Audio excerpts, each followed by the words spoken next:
우리 학생은 미래 한의사로서의 어떠한 꿈을 꾸고 있고 또 비전과 포부에 대해서 얘기해 보세요.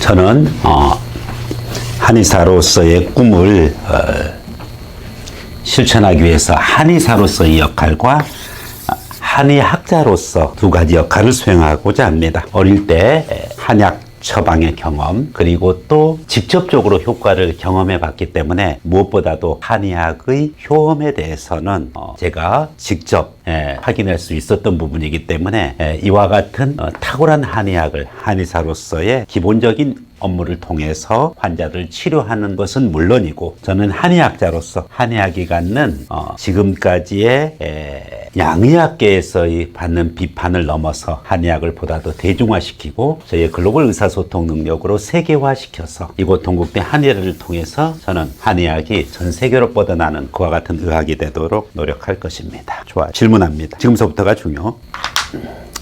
현재 한의학의 위기에 대해서 많은 이야기를 합니다. 한의학 위기의 그와 같은 이유가 있을겠죠.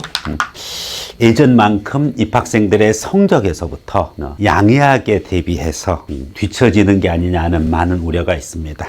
한의학 위기의 원인이 정부의 한의학 정책에 대한 무관심, 그리고 실질적 정책 부재, 지원책이 부재하는 것, 그리고 일반인들의 한의학의 천시 경향, 그리고 단순한 보약으로 생각하는 그와 같은 잘못된 인식, 이것이 문제라는 견해가 있고, 아니다. 한의학 현재 위기는 한의사와 지금의 한의학계 그리고 이를 배우는 한의학도들, 즉 한의학 내부에서 존재하고 있고, 특히 한의사가 되는 그 순간 자신의 그와 같은 기득권을 기준으로 해서 무사한일주의에 빠져 있고, 그리고 자신의 생계가 보장된 상태에서 편리한 삶만 추구하다 보니 한의학 자체가 위기에 몰렸다. 거기에 따른 한의학계와 한의학도 또한 자신만의 세계에서 안주하고 있다라는 그러한 비판이 있습니다. 지원자가 생각하는 한의학 위기의 원인은 이 두 가지 중에 어느 것에 해당하는지를 판단하고 그 이유가 무엇인지 얘기해 주시고 이를 극복하기 위한 방안은 무엇인지 얘기해 보세요.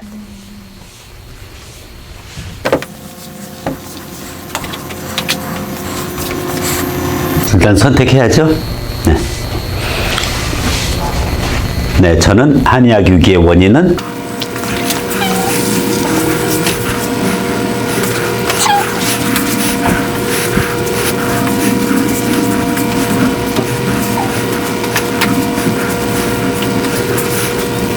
빨리 선택하고 빨리 브레인스토밍 들어가야 돼요. 네, 한의학 위기의 원인은 뭐라고 생각하나요?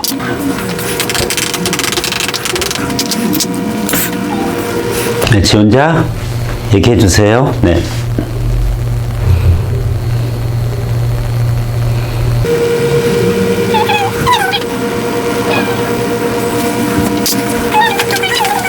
네, 이유가 무엇인지 얘기해 보세요.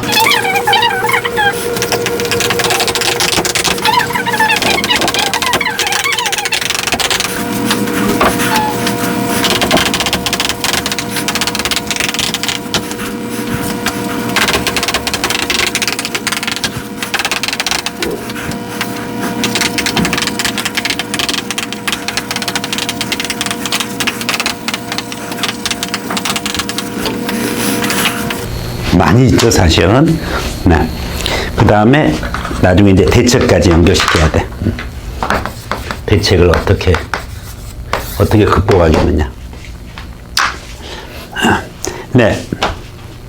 저는 한의학 현재의 위기의 원인은 한의사나 한의학계의 무사안일주의라기보다는 정부의 정책의 실패, 아예 정책 자체가 존재하지 않는 것, 그리고 일반인들의 한의학에 대한 잘못된 인식 문제가 지금의 한의학 위기를 가져왔다라고 생각합니다. 첫째, 일반인들의 인식 문제에 대해서 말씀드리겠습니다. 흔히 양의학은 과학적이고 한의학은 비과학적이라는 그러한 인식을 하고 있습니다. 한의학은 과학과 비과학으로 구별되어지는 성질이 것이 아닙니다. 과학 이전이고 한의학은 철학의 문제입니다. 그렇기 때문에 일반인들이 마치 인과관계, 원인에 따른, 결과에 따른 원인 분석을 통해서 그 원인을 확실히 해가지고서 양의학에서 쓰는 그러한 효과가 입증돼야지, 그것도 과학적으로 수치적으로 입증돼야지만 이것을 의학으로 인정을 하고, 한의학에 대해서는 의학으로 인정하지 않는 그러한 일반인들의 잘못된 인식을 볼 수가 있습니다. 마치 단순한 보약이라든지 영양제 수준으로만 생각하는 이와 같은 일반인들의 잘못된 의식이 깔려 있습니다. 그러다 보니 한의학을 단순히 동네의 민간 의학 수준으로 이렇게밖에 생각을 못하는 일반 국민들의 인식 잘못된 거고, 이러한 인식에 있어서의 문제는 정부의 그와 같은 정책에 있어서도 국민들에 대해서 홍보라든지 일부 또한 한의사들의 한의학계의 자성도 필요합니다. 두 번째, 정부 정책의 문제입니다. 대부분의 의료보건정책, 특히 최근 감염병 관련해서도 기저질환에 대해서 분명히 사망자가 많음에도 불구하고 기저질환에 대해서 어떤 식으로 한의학적 접근을 하면은 훨씬 더 사망자 수를 줄이는 그와 같은 기능이 있는데, 양의학 중심으로 어떻게 하면은 전염병을 예방한다는 차원에만 중심이 맞춰져 있고, 모든 정부 정책의 입안자들이 한의학계보다는 양의학계 출신들이, 그리고 다수를 기준으로 해가지고 압력단체로서 심지어 국가고시마저도 거부하는 그러한 거대 정치 집단화되어져 있는 다른 의사협회에 정부가 자기중심적인 정책을 펼치지 못하고 있다는 사실이죠. 그렇기 때문에 한의학 육성 의지 자체가 존재해 보이지 않습니다. 특히 매번 선거 때만, 특히 현 정부, 현 집권 정부인 민주당도 한의학 육성책을 구체적으로 정책 공약으로 이렇게 내놨습니다만은 정권을 획득하면은 언제 그랬냐는 듯이 조변석계, 아침에 바꾸고 저녁 때 고치고, 즉 일관성이 없고, 또한 한의학을 지원해줄 보건복지부 속에 체계적이고 전문적인 한의학 관련되는 인력 자체가 다 보니까 정부 정책에 큰 문제점을 가지고 있습니다. 저는 이와 같은 한의학 위기의 원인이 일반 대중의 인식 문제와 정부 정책의 문제임을 알고서 여기에 대한 극복, 대비책에 대해서 말씀드리겠습니다. 우선 대국민 홍보력을 키워야 됩니다. 우리 한의사도 해야 되지만 정부에 대해서도 해야 되고, 또 특히 생명과학 관련해가지고 또 초등학교, 중학교 때서부터 한의학에 대한 잘못된 인식을 바꿔줘야 되고 제대로 된 교육을 해줘야 됩니다. 한의학은 생활 철학이면서 사회 철학입니다.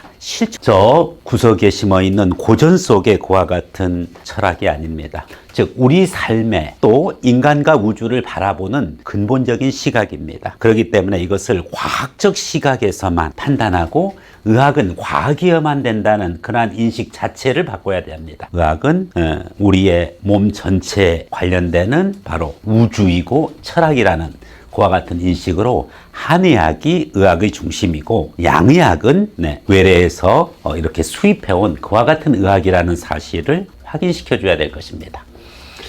이와 같은 일반 국민들의 의식이 바뀌면은 정부 정책에 변화가 있을 수 있습니다. 정부는 지금 바로 양의학 중심의 의료보건 정책을 즉시 중단하도록 거기에 따르는 한의학과 양의학이 균형 발전할 수 있는 정책을 입안해야 할 것입니다.